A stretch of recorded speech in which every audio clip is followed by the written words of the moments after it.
नमस्कार दोस्तों, आज हम सुनेंगे सोमवार की व्रत कथा। प्राचीन काल की बात है। एक गांव में एक साहूकार रहता था। साहूकार बहुत धनी था, लेकिन उसकी कोई संतान नहीं थी। साहूकार अपने वंश को लेकर हमेशा चिंतित रहता था। साहूकार भगवान शिव को प्रसन्न करने के लिए सोमवार का व्रत रखता था और व्रत के दौरान भगवान शिव पार्वती की पूजा करता और शाम को शिवलिंग पर दीपक जलाता था। साहूकार की पूजा अर्चना को देखकर एक दिन माता पार्वती ने भगवान शिव से कहा, हे प्रभु, ये साहूकार आपका परम भक्त है। प्रति सोमवार को विधि विधान से आपकी पूजा करता है। मुझे लगता है कि आपको उसकी मनोकामना पूर्ण करनी चाहिए। शिवजी ने पार्वती जी की बात को सुनकर कहा, हे गौरी, ये संसार एक कर्म क्षेत्र है। जैसे एक किसान अपने खेत में बीज बोता है तो कुछ वक्त बाद उसे पेड़ मिलता है, उसी तरह इस संसार में आदमी जैसा कर्म करता है उसे उसका वैसा ही फल मिलता है। भगवान शिव बोले कि इसके कर्मों में संतान सुख नहीं है, लेकिन माता पार्वती ने भोले भंडारी से दोबारा आग्रह किया और कहा, हे नाथ, फिर भी आप इसकी मनोकामना पूर्ण कर दीजिए। यह आपका परम भक्त है। अगर आपने अपने भक्तों की इच्छा को पूर्ण नहीं किया तो वो आपकी पूजा आराधना क्यों करेंगे? माता पार्वती के इतना आग्रह करने पर भगवान शिव ने कहा, यह साहूकार बहुत धनवान है और इसके कोई पुत्र नहीं है, इसलिए ये सदैव चिंतित रहता है। लेकिन इसके भाग्य में संतान योग भी नहीं है। लेकिन तुम्हारे आग्रह करने पर मैं इसे पुत्र प्राप्ति का वरदान दे देता हूँ। लेकिन इसका जो पुत्र होगा वो केवल 12 सालों तक ही जीवित रहेगा।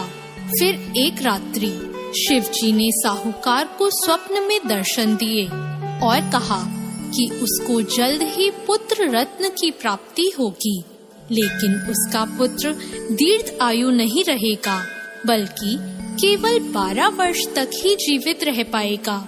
यह बात सुनकर साहूकार ना तो प्रसन्न हुआ और ना ज्यादा दुखी हुआ। साहूकार ने इस बात को सुनकर भी पूजा अर्चना जारी रखी और कुछ दिनों बाद साहूकार की पत्नी गर्भवती हो गई और उसने एक सुंदर बालक को जन्म दिया।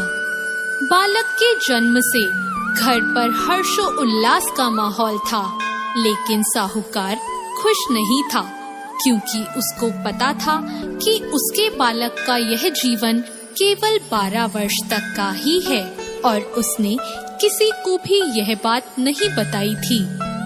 जब साहूकार का बालक 11 वर्ष का हुआ तो साहूकार की पत्नी ने कहा कि अब इसका विवाह कर देना चाहिए, लेकिन साहूकार ने मना कर दिया और उसे शिक्षा के लिए काशी भेज दिया।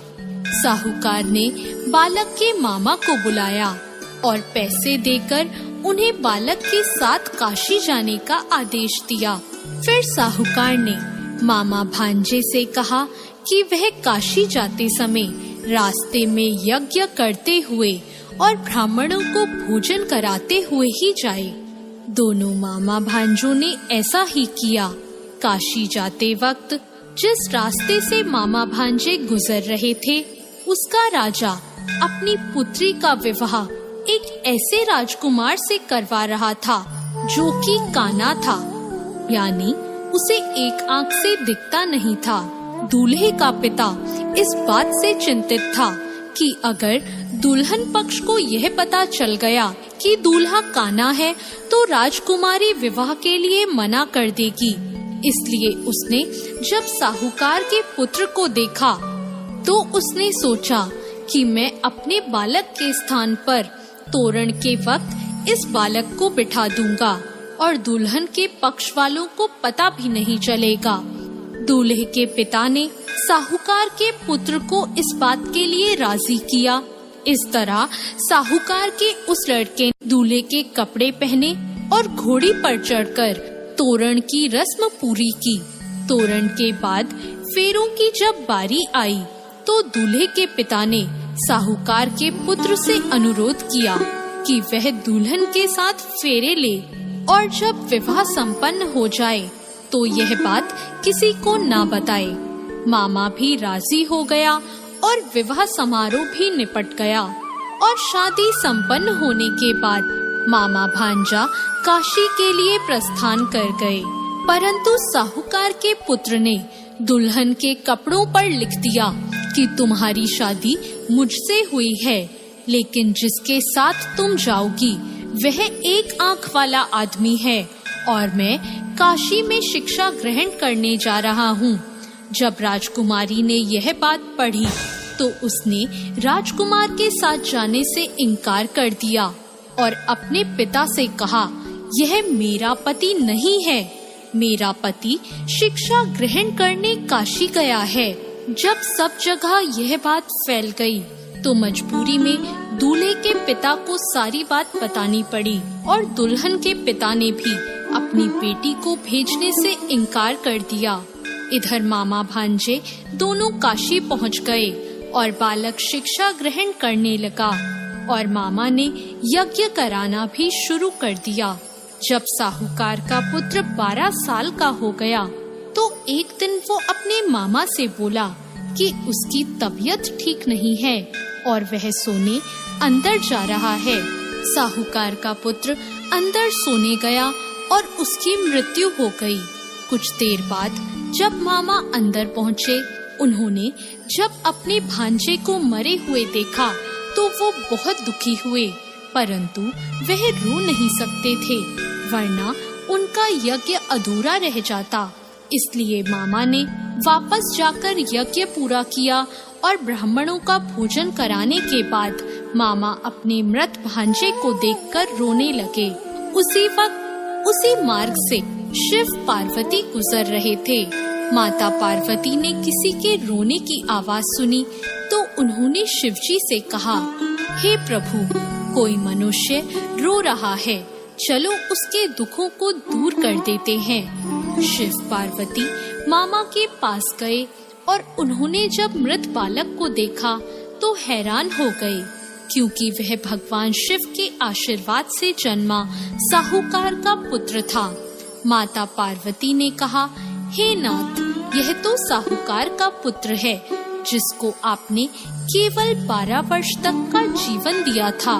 पार्वती जी ने मृत बालक को देखा तो उन्हें दया आ गई और उन्होंने शिवजी से कहा, प्रभु, आप इस बालक को जीवन दान दे दीजिए, वरना इसके माता पिता जीते जी मर जाएंगे। माता पार्वती के आग्रह करने पर शिवजी ने उनकी बात मान ली और उसे जीवन दान दे दिया। साहूकार का पुत्र जीवित हो गया और मामा भांजे अपने घर की ओर प्रस्थान के लिए चल दिए। रास्ते में साहूकार का पुत्र उसी शहर से गुजरा जहां उसका विवाह हुआ था। दुल्हन के पिता ने बालक को पहचान लिया और मामा भांजों को लेकर अपने महल आ गए। दुल्हन के पिता ने एक समारोह किया और अपनी पुत्री को साहूकार के साथ भेज दिया। जब साहूकार का बालक अपने घर पहुंचा तो उसके माता पिता छत पर बैठे थे और सोच रहे थे कि अगर उनका पुत्र सही सलामत वापस नहीं लौटा तो वे दोनों भी इसी छत से कूदकर अपनी जान दे देंगे। पर उसी समय उसके मामा वहां आ गए और उन्होंने बताया कि उनका पुत्र जीवित है और विवाह करके वापस लौटा है। साहूकार ने अपने बालक को जीवित देखा तो खुशी से उसका स्वागत किया और साहूकार का पूरा परिवार खुशी खुशी अपना जीवन बिताने लगा। जैसे भोलेनाथ ने इस परिवार पर कृपा करी, ऐसी कृपा सब पर करना। तो दोस्तों, कैसी लगी आपको आज की ये कथा? ऐसी और कथाओं के लिए हमारे चैनल भक्ति ज्ञान को सब्सक्राइब करें। धन्यवाद।